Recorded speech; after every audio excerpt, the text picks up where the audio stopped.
Indonesia Express. Okay. First of all, my name is Francisca Retno, as you know, and actually my nickname is Icon. My occupation is a design lecturer, and I teach experimental art. I'm going to explain you about Indonesia contemporary situation nowadays. Have you ever been to Indonesia? For the you are who never been to Indonesia, I will try to help you imagine what is Indonesia. I have a video to share. Bersatulah negeri ini dengan segala keragamannya, maka Indonesia akan menjadi bangsa yang hebat dan terpandang di mata dunia. Aku bahagia, hidup sejahtera di khatulistiwa. Mesaknya penghujung di awang-awang, meberkan jalan bangun ayah karingan. Sikuna nanggoa sejengkang matuk angelu, ngepak mega dari di benak arep minggu. Sakolanya mau tanaman jauh, mengemo mele lekak kau sayang. Malole si malole, kita nustane malole.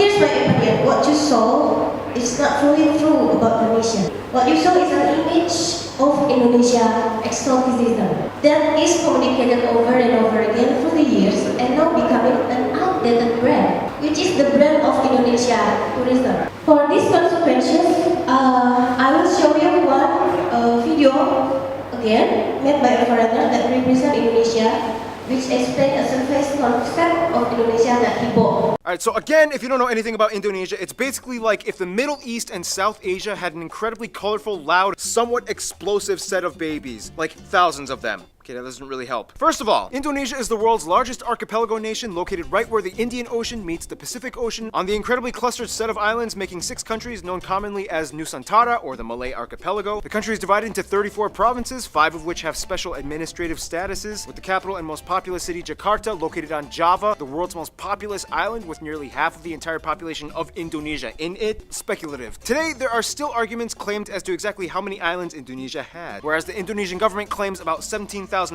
But wherever the point is, there's a lot of them. Some of the most notable spots of interest in Indonesia might include the National Monument and Museum, Royal Keraton na Yogyakarta Palace, Ratu Boko, the Magelang and chicken-shaped churches, Borobudur, disputed to be the largest Buddhist temple in the world, Maimum Palace, the Taman Sari Underground Mosque, the Equator Monument, the Pura Ulun Danu Bratan Lake Temples, yeah, try to say that 5 times fast, Pura Ulun Danu the Batan Lake, the Millennium Bridge, the Sacred Monkey Temple, the Hellmouth or Elephant Cave, the 7-story pagoda of Cebu, the smoked mummy villages of Aikim and Jiwika in Papua, or if you're lazy, you can just go to the Taman Mini Indonesia Indah Park, which kind of has like a bunch of replicas of all the famed sites in Indonesia. Oh, and keep in mind, there's Dutch colonial style buildings all over, too many ancient temples and pagodas to list. Now, there's a lot of curious mysteries when it comes to Indonesia's people, like how did they become predominantly Muslim, or what's the whole deal with them in Malaysia, or wait, this guy is considered an Indonesian? What? First of all, the country has about 263 million people, making it the 4th most populous country in the world, with the largest population of Muslims as well. Now, here's the thing. In a sense, yes, 95% of the population is considered native Indonesian, but that's an incredibly broad term considering that Indonesia has about 300 different ethno-linguistic groups split up across all the island regions of the country. If you look at a map with the actual ethnic group breakdown, it kind of looks something like this. Nonetheless, the 2 largest parent ethnic groups are the Javanese that make up about 40%, the Sundanese that make up about about 15%. Otherwise, the rest of the population is primarily made up of smaller groups and tribes that have only around 2 to 3% each, like the Batak, the Sulawesi, the Balinese, Minangkabau, Betawi, Papuan, Dayak, and so on. Finally, about 5% are non-indigenous Indonesians like Chinese, Arabs, Indians, and even a few Europeans. Now I'm going to talk about the history of Indonesia modern arts. There was a maestro named Sujoyono who once gave a very strong statement answering the question, how should an ideal Indonesian artist be like? He promoted the value of jiwa ketok, which means a soul that really appears or can be seen clearly by everyone. His paintings show the reality struggle of native Indonesian people and as a proof of his nationalism. But the question now, is it still relevant to the younger generation today? There is a narration that substantial work must be started from traditional values as their roots.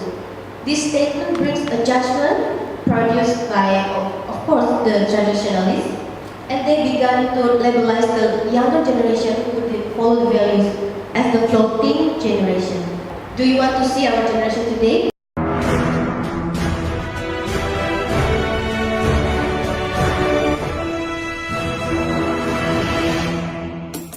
Welcome to Mobile Legends. Ajak mama, ajak papa, ajak teman, ajak mantan.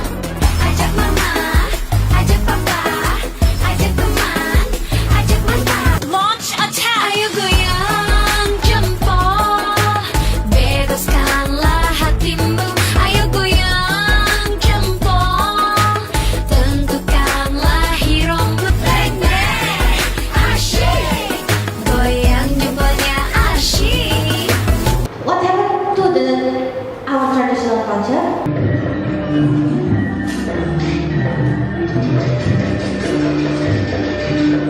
So, do you see the contradictions? How to be a nationalist now? None of these identities of people are pure anymore. We are facing it again. The era when the technology accelerates the globalization.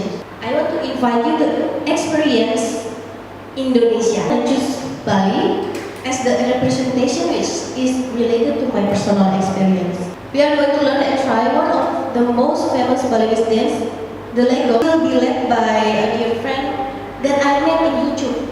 Her name is Jane Alstran in Australia, and we already discussed about this project over a year ago.